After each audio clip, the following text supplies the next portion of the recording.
تلك الرسل فضلنا بعضهم على بعض منهم من كلم الله ورفع بعضهم درجات وآتينا عيسى ابن مريم البينات وأيدناه بروح القدس ولو شاء الله ما اقتتل الذين من بعدهم من بعد ما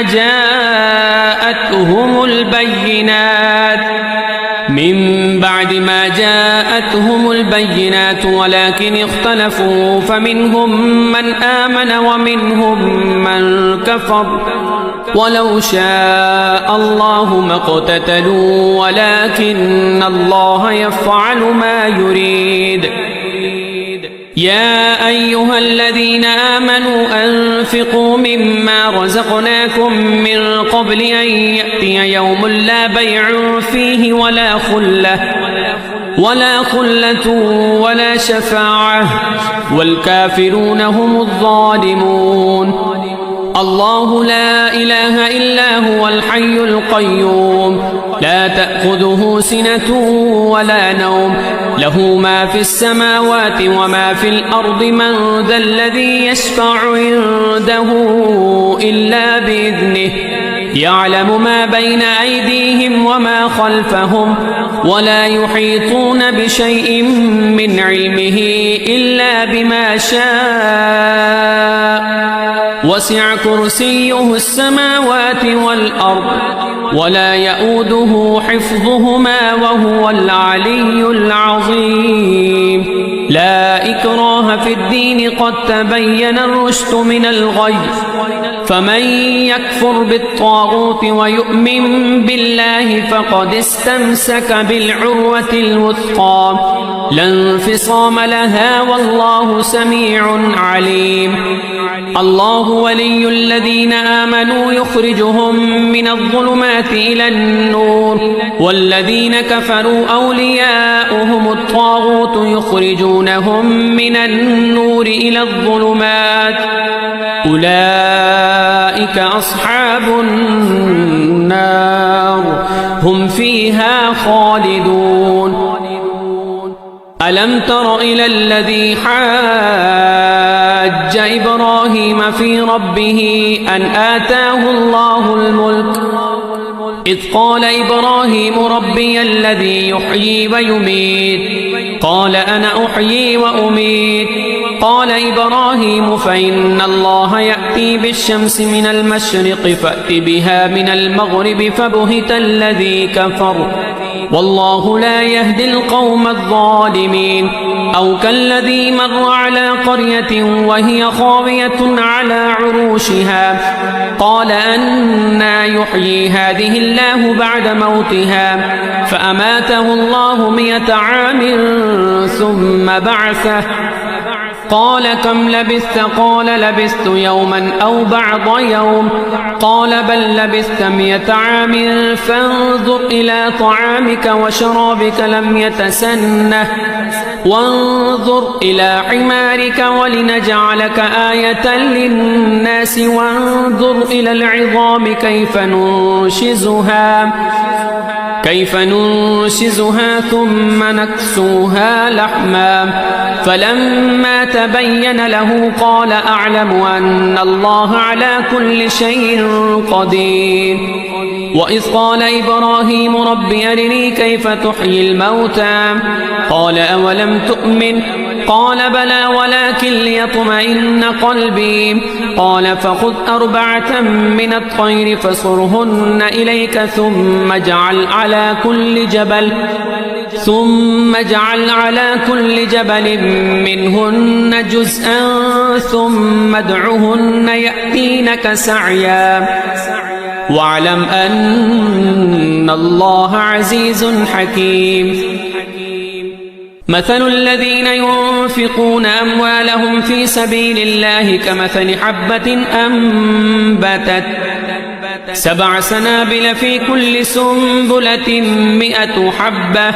والله يضاعف لمن يشاء والله واسع عليم. الذين ينفقون أموالهم في سبيل الله ثم لا يتبعون ما أنفقوا منا ولا أذى لهم أجرهم عند ربهم ولا خوف عليهم ولا هم يحزنون قول معروف ومغفرة خير من صدقة يتبعها أذى والله غني حليم يا أيها الذين آمنوا لا تبطلوا صدقاتكم بالمن والأذى كالذي ينفق ماله رئاء الناس ولا يؤمن بالله واليوم الآخر فمثله كمثل صفوان عليه تراب فأصابه وابل فتركه صلدا لا يقدرون على شيء مما كسبوا والله لا يهدي القوم الكافرين ومثل الذين ينفقون أموالهم ابتغاء مرضات الله وتثبيتا من أنفسهم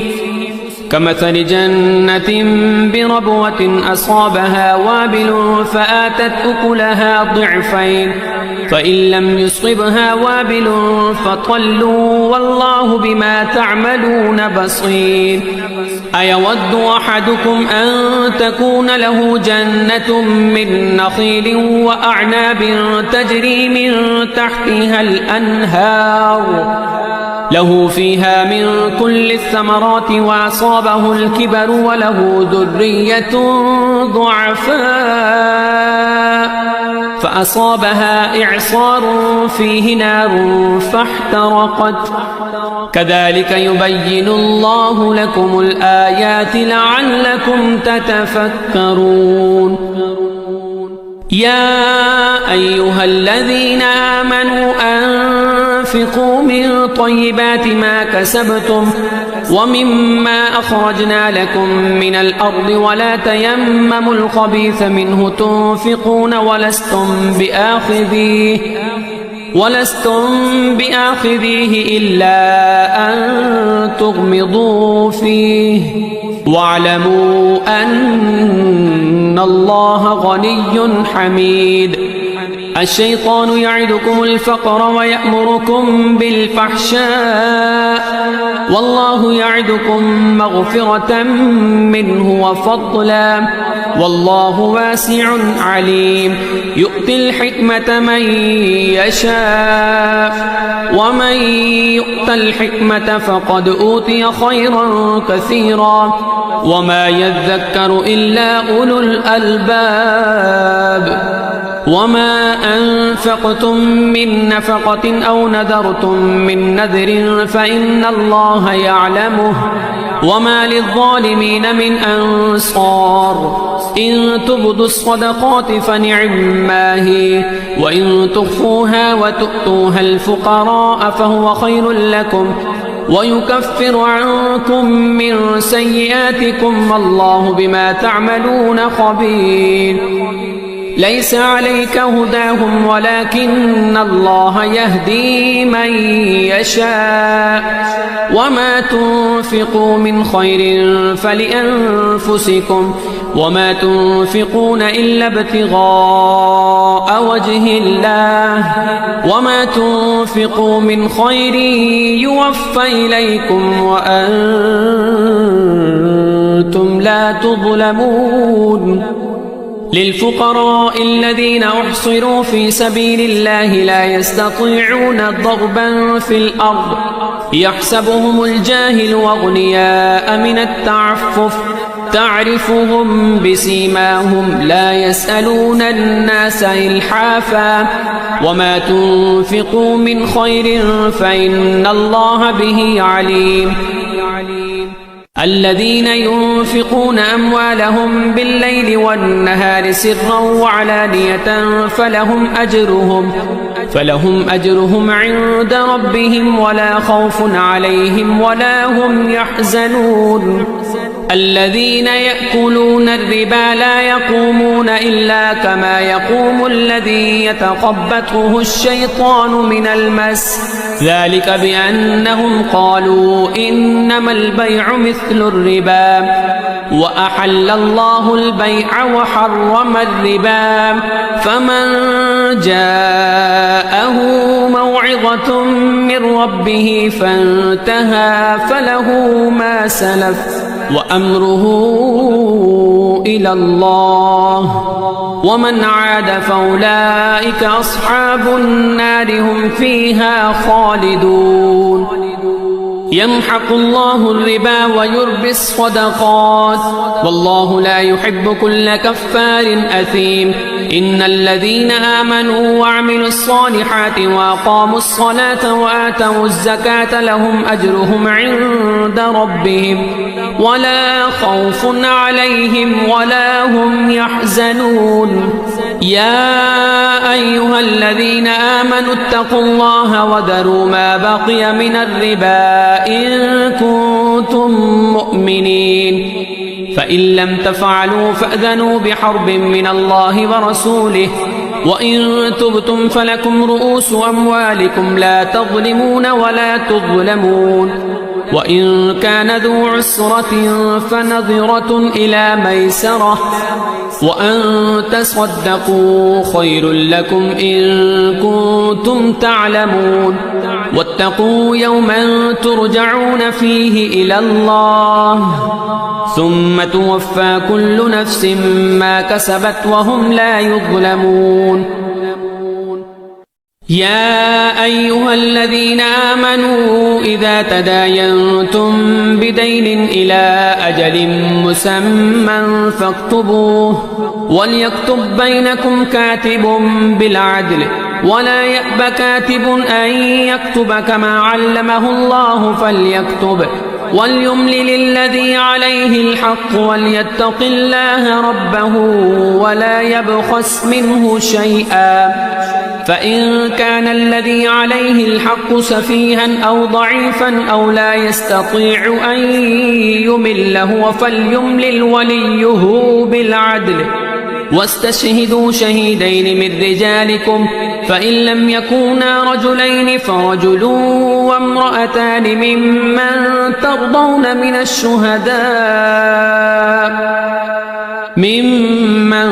ترضون من الشهداء أن تضل إحداهما فتذكر إحداهما الأخرى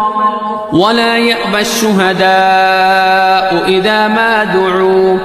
ولا تسأموا أن تكتبوه صغيرا أو كبيرا إلى أجله ذلكم أقسط عند الله وأقوم للشهادة وأدنى ألا ترتابوا إلا أن تكون تجارة حاضرة تديرونها بينكم فليس عليكم جناح ألا تكتبوها وأشهدوا إذا تبايعتم ولا يضار كاتب ولا شهيد وإن تفعلوا فإنه فسوق بكم واتقوا الله ويعلمكم الله والله بكل شيء عليم وإن كنتم على سفر ولم تجدوا كاتبا فرهان مقبوضة فإن أمن بعضكم بعضا فليؤد الذي اؤتمن أمانته وليتق الله ربه ولا تكتموا الشهادة ومن يكتمها فإنه آثم قلبه والله بما تعملون عليم لله ما في السماوات وما في الأرض وإن تبدوا ما في أنفسكم أو تخفوه يحاسبكم به الله فيغفر لمن يشاء ويعذب من يشاء والله على كل شيء قدير. آمن الرسول بما أنزل إليه من ربه والمؤمنون كل آمن بالله وملائكته وكتبه ورسله لا نفرق بين أحد من رسله وقالوا سمعنا وأطعنا غفرانك ربنا وإليك المصير. لا يكلف الله نفسا إلا وسعها لها ما كسبت وعليها ما اكتسبت ربنا لا تؤاخذنا إن نسينا أو أخطأنا ربنا ولا تحمل علينا إصرا كما حملته على الذين من قبلنا ربنا ولا تحملنا ما لا طاقة لنا به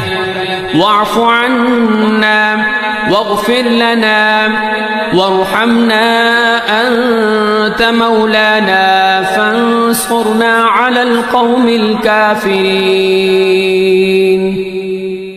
بسم الله الرحمن الرحيم. ألف لام ميم. الله لا إله إلا هو الحي القيوم نزل عليك الكتاب بالحق مصدقا لما بين يديه وأنزل التوراة والإنجيل من قبل هدى للناس وأنزل الفرقان إن الذين كفروا بآيات الله لهم عذاب شديد والله عزيز ذو انتقام. إن الله لا يخفى عليه شيء في الأرض ولا في السماء هو الذي يصوركم في الأرحام كيف يشاء لا إله إلا هو العزيز الحكيم. هو الذي أنزل عليك الكتاب منه آيات محكمات هن أم الكتاب وأخر متشابهات فأما الذين في قلوبهم زيغ فيتبعون ما تشابه منه ابتغاء الفتنة وابتغاء تأويله وما يعلم تأويله إلا الله والراسخون في العلم يقولون آمنا به كل من عند ربنا وما يذكر إلا أولو الألباب. ربنا لا تزغ قلوبنا بعد إذ هديتنا وهب لنا من لدنك رحمة إنك أنت الوهاب. ربنا إنك جامع الناس ليوم لا ريب فيه إن الله لا يخلف الميعاد. إن الذين كفروا لن تغني عنهم أموالهم ولا أولادهم من الله شيئا وأولئك هم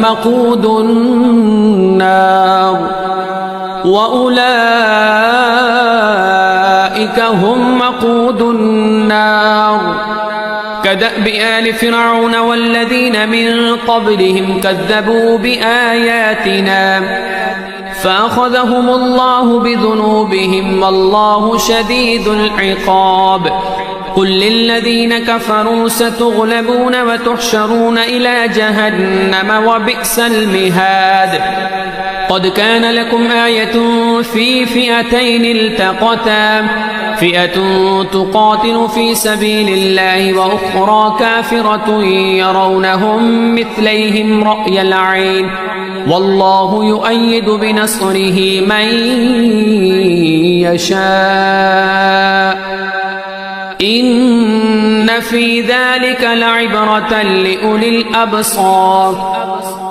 زين للناس حب الشهوات من النساء والبنين والقناطير المقنطرة من الذهب والفضة والخيل المسومة والأنعام والحرث ذلك متاع الحياة الدنيا والله عنده حسن المآب قل أنبئكم بخير من ذلكم للذين اتقوا عند ربهم جنات تجري من تحتها الأنهار خالدين فيها وأزواج مطهرة ورضوان من الله والله بصير بالعباد الذين يقولون ربنا إننا آمنا فاغفر لنا ذنوبنا وقنا عذاب النار الصابرين والصادقين والقانتين والمنفقين والمستغفرين بالأسحار شهد الله أنه لا إله إلا هو والملائكة وأولو العلم قائما بالقسط لا إله إلا هو العزيز الحكيم إن الدين عند الله الإسلام وما اختلف الذين أوتوا الكتاب إلا من بعد ما جاءهم العلم بغيا بينهم ومن يكفر بآيات الله فإن الله سريع الحساب فإن حاجوك فقل أسلمت وجهي لله ومن اتبعني وقل للذين أوتوا الكتاب والأميين أأسلمتم فإن أسلموا فقد اهتدوا وإن تولوا فإنما عليك البلاغ والله بصير بالعباد إن الذين يكفرون بآيات الله ويقتلون النبيين بغير حق ويقتلون الذين يأمرون بالقسط من الناس فبشرهم بعذاب أليم أولئك الذين حبطت أعمالهم في الدنيا والآخرة وما لهم من ناصرين ألم تر إلى الذين أوتوا نصيبا من الكتاب يدعون إلى كتاب الله ليحكم بينهم ثم يتولى فريق منهم وهم معرضون ذلك بأنهم قالوا لن تمسنا النار إلا أياما معدودات وغرهم في دينهم ما كانوا يفترون فكيف إذا جمعناهم ليوم لا ريب فيه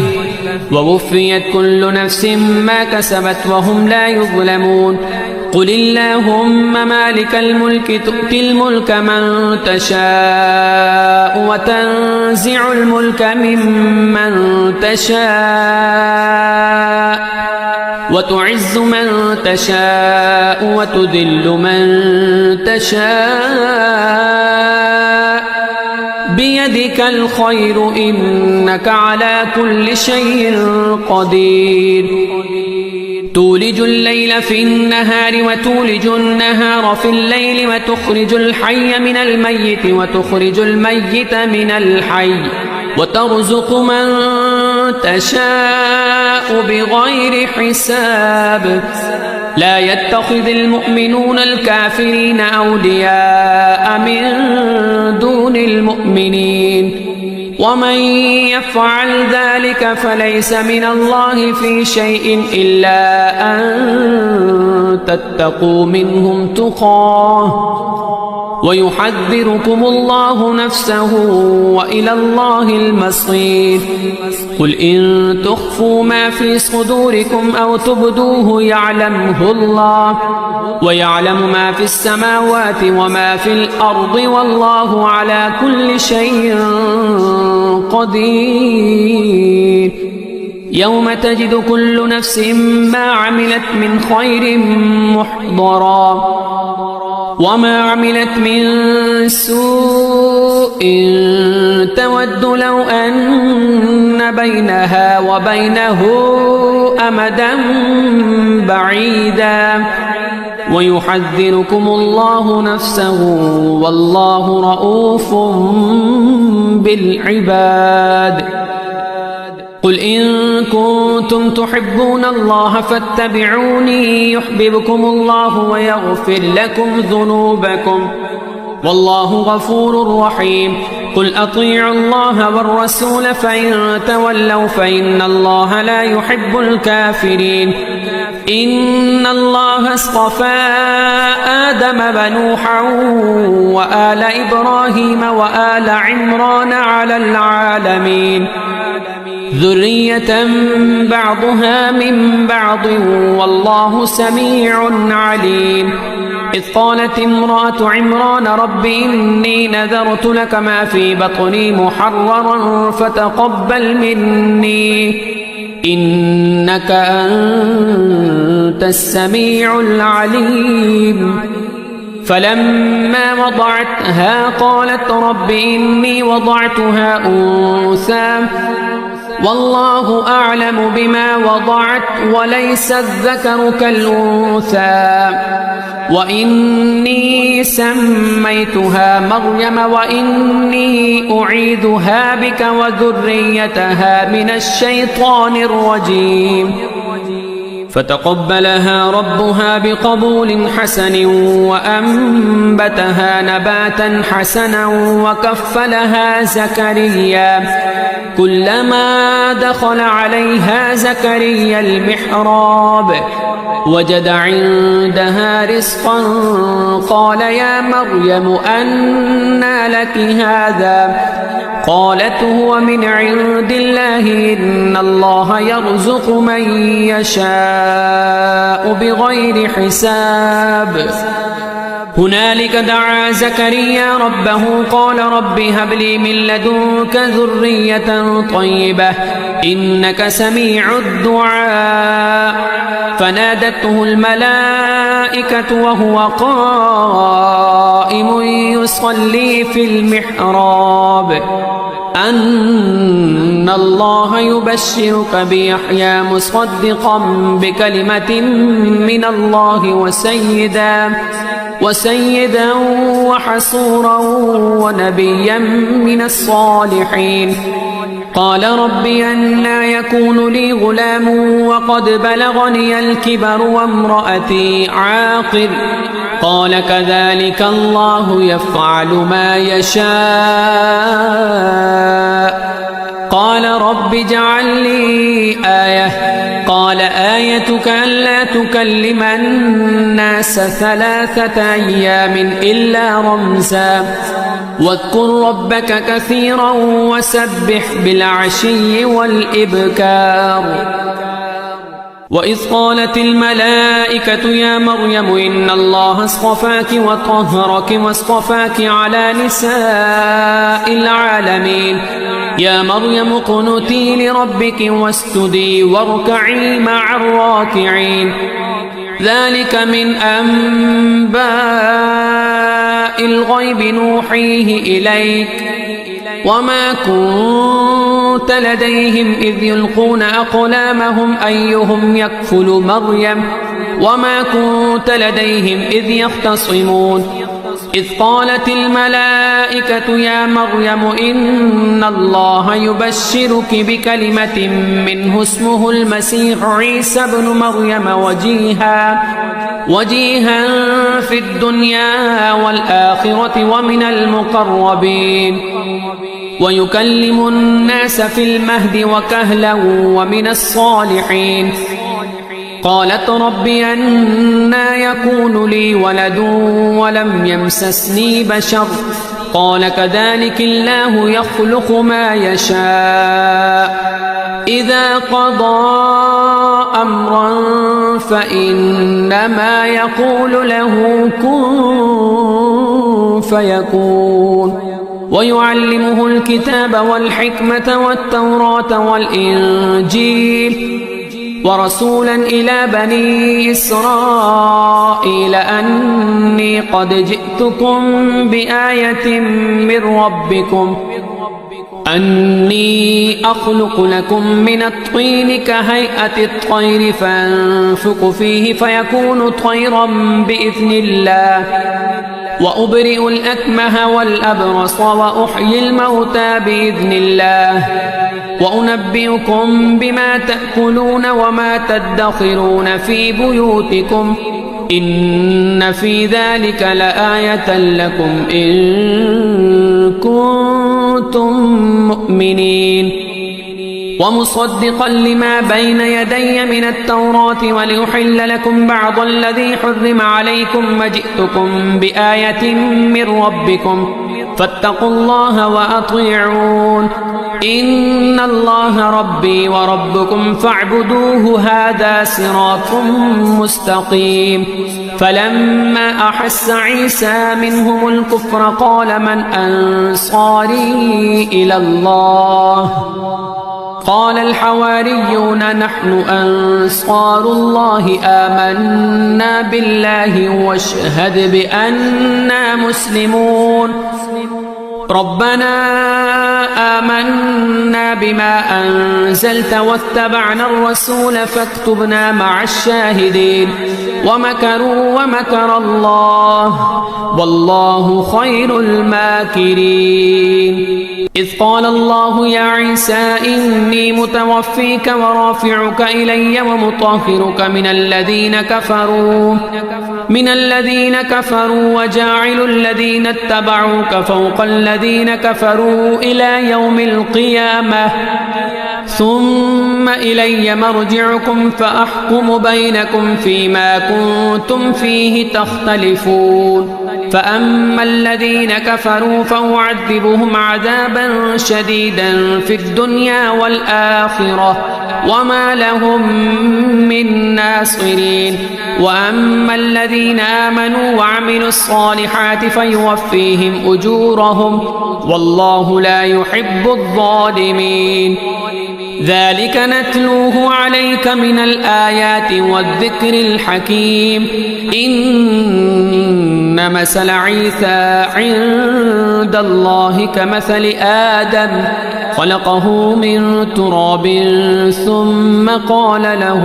كن فيكون الحق من ربك فلا تكن من الممترين فمن حاجك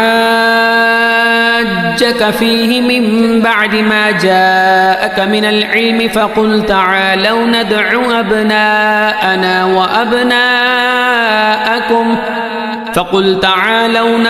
أبناءنا وأبناءكم ونساءنا ونساءكم وأنفسنا وأنفسكم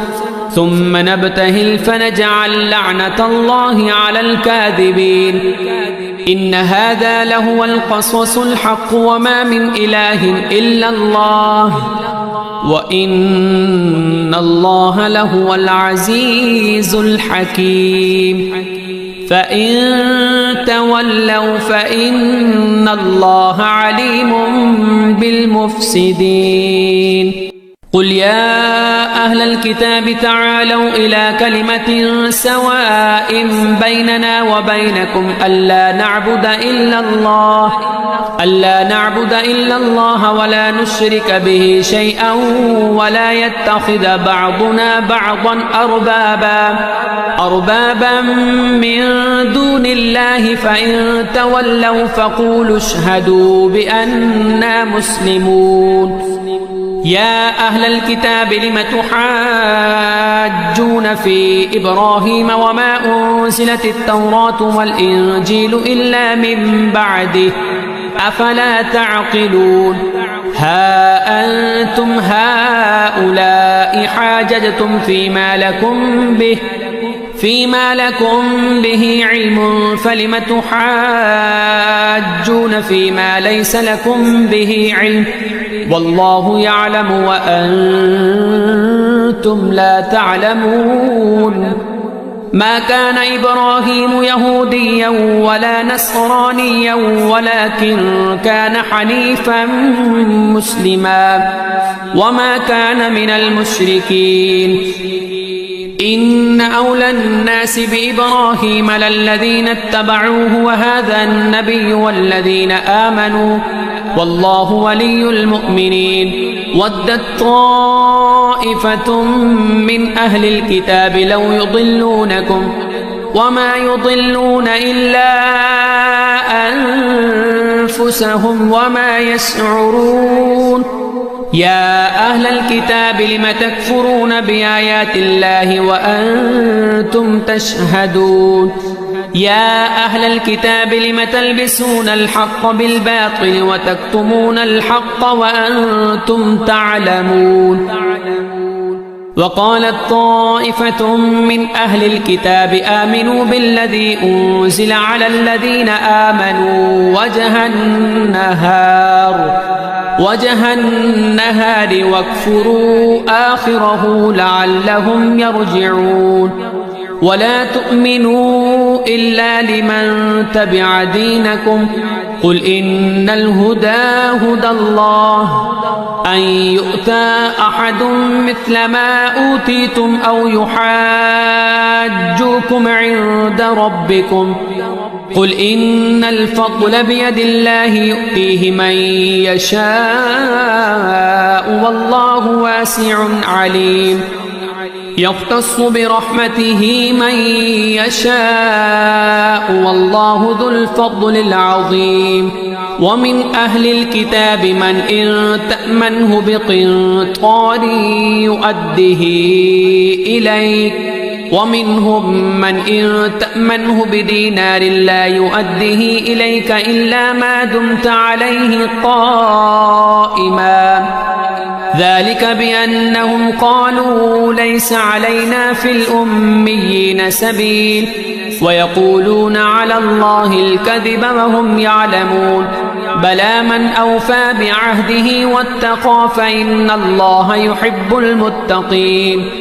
إن الذين يشترون بعهد الله وأيمانهم ثمنا قليلا أولئك